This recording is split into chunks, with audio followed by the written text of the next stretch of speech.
Out here in corner country, that great expanse of the Australian outback where three states meet, the possibilities seem endless.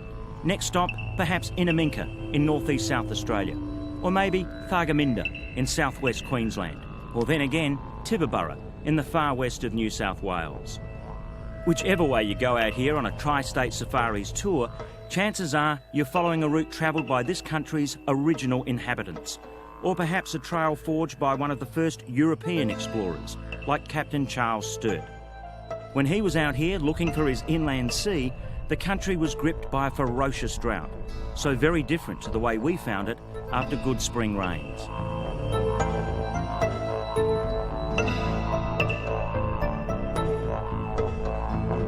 And with the good rains had come cattle for agistment from all over the place, and clumps of the vivid red flower, Sturt's desert pea, named after the man who led his party into the heart of Australia on a tragic quest.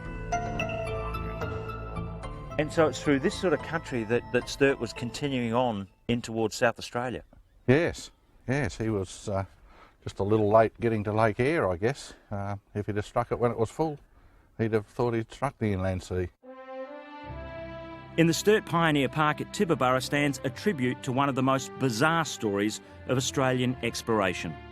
Captain Charles Sturt, the man who played a pivotal role in the establishment of the colony of South Australia with his whaleboat journey down the Murray in 1830, would later turn his attention to the country's interior. The flight pattern of birds heading north from Adelaide convinced Sturt of the existence of an inland sea, and so in 1844 he and a party of men set out to find it. It's the boat upside down indicates the futility of the trip. From near Tibooburra, Sturt and his men would strike out into the deserts of South Australia. One would nearly kill him and later bear his name, Sturt's Stony Desert. In the museum back in town, the Aboriginal trade routes point to a time when there were no state borders here. Back then, this was the land of Aboriginal nations, like the Adnyamathanha, the Dieri and the Wankumara. The Aboriginals of this area had an abundance of siltstone that they could trade with the Adnyamathanha from the Flinders Ranges for ochre. That's a stone that they would start with, and they would gradually chip off pieces and they'd become their tools. At the town lookout, signs of their presence can still be found today at what was an important meeting place. According to the Dreamtime story, all the tribes came here, and two men came from Inaminka in what is now modern-day South Australia, and they asked the locals for some rain stones, but they were refused and they were mocked. And in revenge, they sent down a terrible hailstorm, and everyone, including themselves, was turned to stone. Hence the name Tibooburra, place of stones.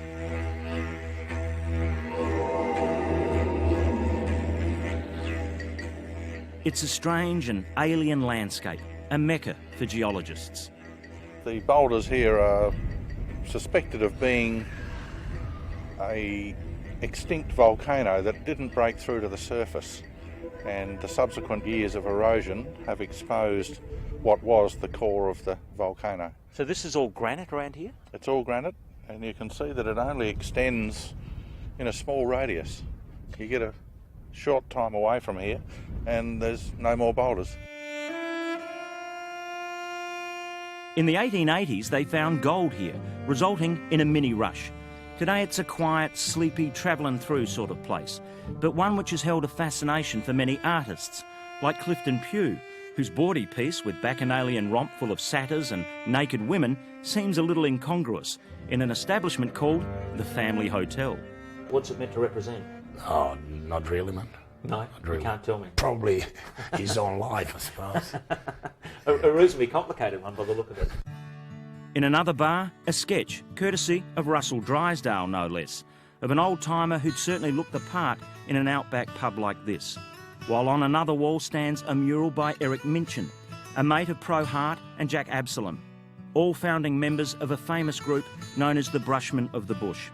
It's just another fascinating part of a very famous pub in a classic outback town. Peter Petrovich has rooms available at the Family Lodge Motel across the road. To book, contact 8091 3314. Tri-State Safaris run regular trips into Corner Country. To book, contact 8088 2389 or log on to their website tristate.com.au.